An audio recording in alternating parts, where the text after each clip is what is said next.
Hello everyone, आज हम current affairs की एक और न्यूज़ कवर करेंगे जिसमें भारत, चीन, ब्राज़ील को नाटो और अमेरिका की चेतावनी मिल रही है। यानी कि रूस से तेल लेने पर उन पर प्रतिबंध लगाया जा सकता है, ऐसी नाटो की चेतावनी आई है। जो नाटो के प्रमुख हैं उन्होंने रूस से तेल लेने के लिए यानी कि उससे व्यापार करने के लिए चेताया है।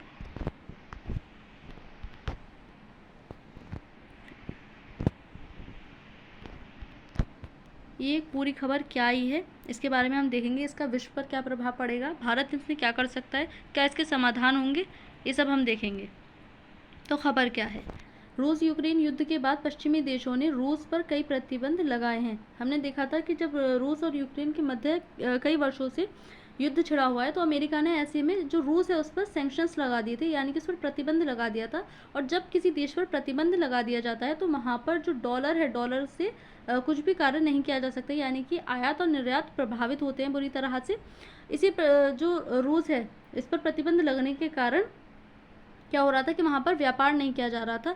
परंतु जो चीन है, जो भारत है, उससे लगातार तेल खरीदते थे, क्योंकि भारत जो है उससे मंदी में थोड़े सस्ते पे वहाँ से तेल खरीद रहा था।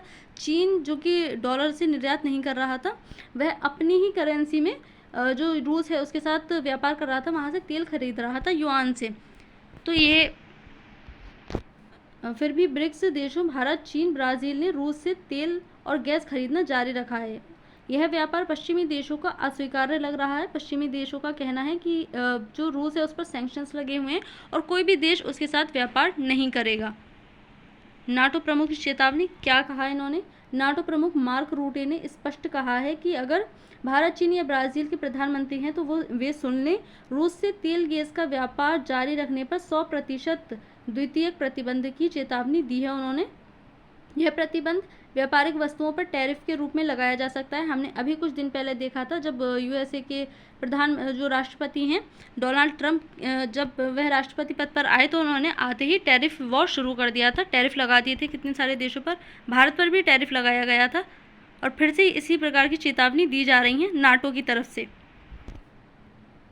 नाटो क्या है। सबसे पहले NATO North Atlantic Treaty Organisation एक सैन्य संगठन है। इसकी स्थापना 1949 में हुई थी। इसके सदस्य देश वर्तमान में 32 हैं, परंतु कुछ प्रमुख सदस्य हैं जिसमें अमेरिका, ब्रिटेन, फ्रांस, जर्मनी व इटली, कनाडा हैं। यानी कि ये इसमें जो प्रमुख देश हैं वो हैं। उद्देश्य क्या है इसका, क्यों इसकी स्थापना की गई। सदस्य देशों की सुरक्षा सुनिश्चित करना, यानी कि जिस देश के पास नाटो की सदस्यता होती है और यदि कोई और बाहरी देश इस पर युद्ध कर मतलब आक्रमण कर देता है, इसका युद्ध हो जाता है, तो ऐसे में जितने भी सदस्य होंगे नाटो के वो इसकी मदद करेंगे। जिस देश ने इस पर प्रतिबंध किया होगा नाटो की सदस्य वाले देश पर, उस पर आक्रमण करेंगे सारे देश मिलकर। यूरोप और उत्तरी अमेरिका के बीच सामरिक साझेदारी बढ़ाना, लोकतंत्र और स्वतंत्रता की सुरक्षा बनाए रखने के लिए इस नाटो की स्थापना की गई थी। ब्रिक्स क्या है, जिस पर ये प्रतिबंध लगाने की बात की जा रही है। ब्रिक्स के देशों को चेतावनी दी जा रही है नाटो की तरफ से। इसमें 5 बढ़ती अर्थव्यवस्थाओं वाले देश हैं, जिनमें से भारत, ब्राज़ील, चीन, रूस व दक्षिण अफ्रीका हैं। उद्देश्य क्या है इसका, वैश्विक स्तर पर विकासशील देशों की आवाज़ को मजबूत करना, आर्थिक, राजनीतिक और सांस्कृतिक सहयोग को बढ़ाना, एक बहुध्रुवीय विश्व की व्यवस्था को बढ़ावा देना ब्रिक्स का उद्देश्य है, इसलिए इसकी स्थापना की गई। अमेरिका की प्रतिक्रिया क्या है इस पर। वो नाटो था, ये अमेरिका भी नाटो का सदस्य है, वो भी प्रमुख सदस्य है। अमेरिकी राष्ट्रपति डोनाल्ड ट्रंप ने भी ब्रिक्स देशों को चेताया है, यानी उन्होंने भी चेतावनी दी है ब्रिक्स के देशों को।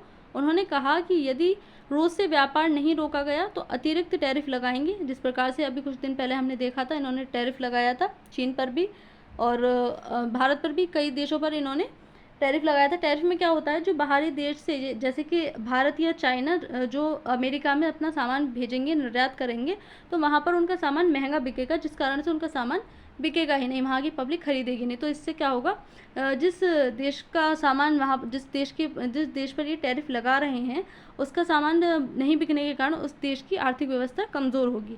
अमेरिका का उद्देश्य रूस की अर्थव्यवस्था को कमज़ोर करना है, क्योंकि जो रूस और यूक्रेन के मध्य युद्ध चल रहा है वह यूक्रेन को तो बढ़ावा दे ही रहा है, तथा इसके जो पुराने इनके संबंध हैं अमेरिका और रूस के, वो भी एक बड़ा कारण हो सकते हैं इनके, कि अमेरिका हमेशा रूस को पीछे हटाने पर लगा रहता है। ये रूस की स्थिति है और ये अमेरिका, इन दोनों के बीच कभी बनी नहीं। शीत युद्ध में भी हमने देखा था किन देशों को मिली है चेतावनी? भारत रूस से तेल खरीदने पर 100% टैरिफ का सामना कर सकता है। चीन रक्षा व ऊर्जा व्यापार द्वितीयक प्रतिबंध लगाया जा सकता है। चीन के ऊपर प्रतिबंध लगाने का या चीन को चेतावनी देने का एक कारण ये भी हो सकता है, जो चीन है वो रूस से तेल व्यापार करता है, यानी कि तेल खरीदता है अपनी करेंसी में, युआन से, जिससे अमेरिका है उसको ये डर है कि आने वाले टाइम में अंतर्राष्ट्रीय स्तर पर कहीं चीन की करेंसी आगे ना बढ़ जाए और डॉलर गिर ना जाए, क्योंकि अभी अंतर्राष्ट्रीय स्तर पर हम देखते हैं डॉलर से व्यापार किया जाता है। तो इससे ये भी एक कारण हो सकता है चीन को चेतावनी देने का। ब्राज़ील तेल व्यापार और टैरिफ पर राजनीति पर दबाव पड़ सकता है, क्योंकि ब्राज़ील तो अमेरिका का हैवी पड़ोसी, साउथ अमेरिका की कंट्री है ये। अंतर्राष्ट्रीय प्रभाव क्या पड़ेंगे इसके? भारत, चीन व ब्राज़ील के साथ व्यापारिक तनाव बढ़ेगा। रूस अमेरिका के संबंधों में तनाव बढ़ने की आशंका है, जो कि हमेशा इनके बीच में तनाव रहता ही है। ब्रिक्स देशों पर अमेरिका नाटो का दबाव बढ़ेगा। वैश्विक स्तर पर तेल के दाम बढ़ेंगे, जब तेल, क्योंकि जो रूस है उसको तेल का अच्छा खासा हब माना जाता है, और जब वहाँ से आयात और निर्यात ही नहीं होगा, वहाँ से तेल लाया ही नहीं जाएगा, तो जो तेल है उनकी कीमतें बढ़ने के आसार हैं। भारत पर प्रभाव क्या पड़ेंगे इसके? रूस से तेल मिलना बंद हो सकता है, जिससे भारत में पेट्रोल डीजल महंगे हो सकते हैं, क्योंकि जो भारत है वो रूस से काफ़ी सस्ते दामों में तेल परचेज़ करता है, वहाँ से तेल खरीदता है। लेकिन जब वहाँ पर प्रतिबंध लगा दिया जाएगा, तेल लेने ही नहीं दिया जाएगा भारत को रूस से, तो ऐसे में जो पेट्रोल और डीजल है उसकी कीमतें आसमान छू सकती हैं। अमेरिका की 100% टैरिफ लगाने पर भारत के निर्यात पर असर पड़ सकता है। भारत की आर्थिक स्थिति भी कमज़ोर हो सकती है। भारत पर पश्चिमी देशों और ब्रिक्स के मध्य संतुलन बनाए रखना मुश्किल हो जाएगा, क्योंकि भारत एक ऐसा देश है जो सभी के साथ संतुलन बनाकर रखना चाहता है। लेकिन ये अलग बात है कि भारत के जो पड़ोसी देश है उसके साथ कभी संबंध अच्छे रहे नहीं। भारत की स्ट्रेटेजिक ऑटोनॉमी नीति को चुनौती मिलेगी। ना तो रूस से दूरी बनाना आसान है और ना ही अमेरिका को नाराज़ करना, क्योंकि हमेशा भारत ये कोशिश करता है कि अमेरिका के साथ भी वह सहयोग बनाकर रहे, उससे अपने संबंध खराब ना करे। भारत की संभावित रणनीति क्या रहेगी इसमें, या क्या होनी चाहिए? रूस से आयात में विविधता लाना, वैकल्पिक ऊर्जा स्रोतों की खोज करनी चाहिए, यानी कि ना सिर्फ रूस पर, मंदे तेल पर निर्भर होना चाहिए भारत को, बल्कि अन्य स्रोत भी खोजने चाहिए। अमेरिका और नाटो से कूटनीतिक वार्ता करनी चाहिए। ब्रिक्स देशों के बीच सहयोग मजबूत करना चाहिए। दोनों में संतुलन बनाने की अति आवश्यकता है भारत को। समाधान क्या निकलते हैं इसके? संभावित समाधान हो सकते हैं शांति वार्ता को बढ़ावा देना, यानी कि वार्ता के हिसाब से जो बातचीत करके इसका समाधान निकालना। ऊर्जा स्रोतों का विविधीकरण, यानी कि और ऊर्जा जो स्रोत हैं, जो तेल वगैरह हैं, उनके और भी स्रोतों को खोजना। राजनीतिक हस्तक्षेप से मुक्त व्यापार होना चाहिए। जो व्यापार है, मतलब जो राजनीति है, उसके मध्य व्यापार को नहीं लाना चाहिए। साझा वैश्विक ऊर्जा भंडार नीति को बढ़ावा देना चाहिए। ये कुछ समाधान है। निष्कर्ष क्या निकलते हैं इसके? रूस से व्यापार पर ब्रिक्स देशों को भारी वैश्विक दबाव का सामना करना पड़ रहा है। नाटो और अमेरिका का उद्देश्य रूस को अलग थलग करना है, यानी कि उसको कमज़ोर करना है रूस को। भारत को अपनी ऊर्जा ज़रूरतों और कूटनीति के बीच संतुलन बनाना अति आवश्यक है। तो इसमें इतना ही था। Thank you.